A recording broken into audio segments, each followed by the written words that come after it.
अस्सलामुअलैकुम, मैं हूँ Fariya Idrees and you are watching Fariya Idrees official. एक बहुत लंबे अरसे के बाद आज आपसे बात हो रही है।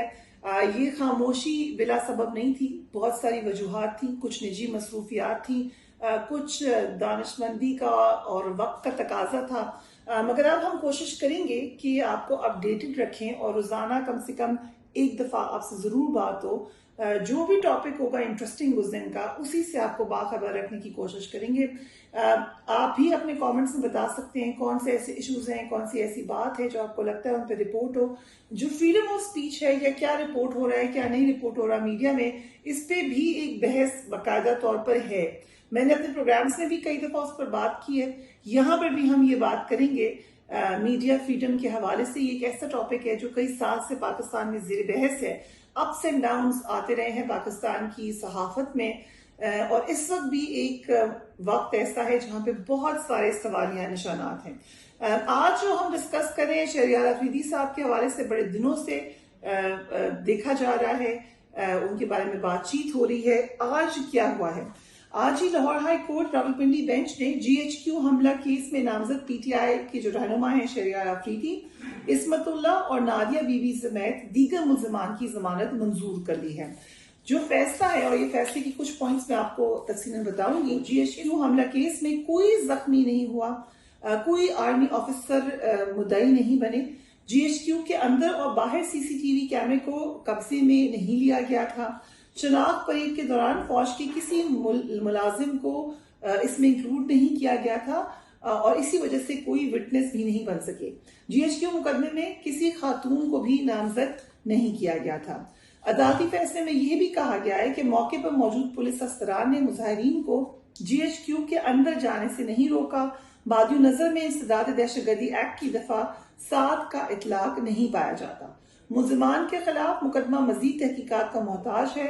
मुल्ज़िमान को जेल में रखने का कोई जवाज नहीं है। अदालत ने केस में नामजद शहरियार अफरीदी, इस्मतुल्लाह, नादिया बीबी और दीगर की जमानत कर ली।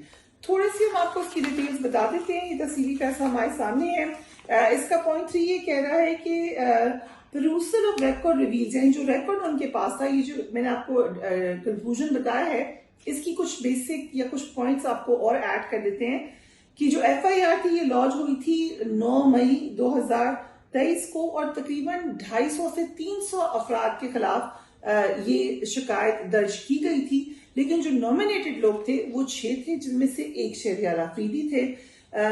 नादिया हुसैन का जिक्र किया गया है, और उन्होंने कहा है कि FIR में वो नॉमिनेटेड नहीं है। ये फैसला ये कह रहा है। उनको पुलिस ने पकड़ा और फिर आइडेंटिफिकेशन परेड में उनको आइडेंटिफाई भी किया गया, लेकिन no woman had been mentioned in the FIR। ये फैसला कह रहा है। Who committed the occurrence as alleged in the FIR. A woman, namely Afsha Kamran, involved in the incident case, was discharged during the case of remand. ये जो जज हैं APC 1 के, उन्होंने उनको डिस्चार्ज कर दिया था। उसके साथ उन्होंने एक और खातून का जिक्र किया, फातिमा एहसन का। उनको बेल दे दी गई थी जो जज हैं APC 1 के रावलपिंडी में, और उसके ऑर्डर का उन्होंने जिक्र किया।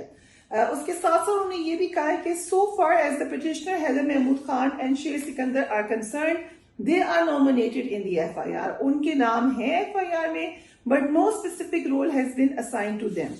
फिर आगे जो इसका एक अहम नुक्ता है वो भी आपको बता देते हैं। जो इसका 5वां पॉइंट है वो कह रहे हैं, मैं आपको पढ़ देती हूँ।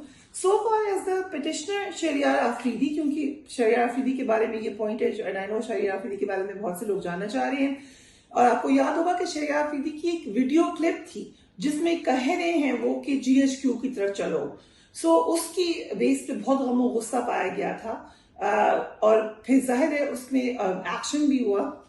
तो ये क्या कह रहे हैं? ये कह रहे हैं कि so far as the petitioner Shahryar Afridi is concerned, he is also not nominated in the FIR. उनका नाम भी नहीं है FIR में इस केस के हवाले से। और वो ये कह रहे हैं allegedly he made a speech and instigated the persons for commission of offence. Learned counsel for the petitioner has pointed out that on the basis of alleged speech, an FIR was registered against the petitioner and he has been granted bail in the said case by the learned magistrate. This fact has not been denied by the learned special public prosecutor. It has also not been explained that the persons who were listening to the alleged speech were present in the alleged occurrence. So جو طریقہ کار ہے court کا اس کے حساب سے انہوں نے اپنی فائنڈنگ دی ہے. پوائنٹ 6 میں بھی بتا دیتے ہیں کہ the petitioners have been involved in the occurrence with the allegation that they attacked upon the GHQ gate number 1, made slogans, انہوں نے نعرے لگائے, used abusive language against Pakistan Army and caused loss to the Pak Army premises. But ابھی فیصلہ کیا کہہ رہا ہے? It is astonishing that no person sustained injury in the occurrence. There were installed CCTV camera outside the GHQ Army gate and inside premises of Pak Army, but no record from CCTV camera in this regard has been associated with the investigation. So ہم یہ کہہ سکتے ہیں کہ جو یہ فیصلہ آیا ہے اس سے کم ان لوگوں کو ریلیف ملا ہے. وہ جو کہہ رہے تھے ہم شروع سے کہ جو لوگ اس میں شامل ہیں ان کو سخت سزا دی جائے, اور جو لوگ شامل نہیں ہیں کیونکہ بڑی تعداد میں لوگوں کو پکڑا ہوا ہے, ان میں جو جس کے خلاف ایویڈنس نہیں ہے ان کے خلاف ایکشن کا جواز نہیں بنتا. سو اس میں جو آج کا فیصلہ ہے اس کا جو کرکس ہے وہ میں نے آپ کو بتا دیا ہے. خاص طور پہ جو خواتین کے حوالے سے اس میں بات کی گئی ہے, آئی تھنک وہ بہت اہمیت کی حامل ہے. آئندہ آنے والے دنوں میں اس پہ ضرور تفصیلاً بھی بات کریں گے. Do take care of yourself. اللہ حافظ.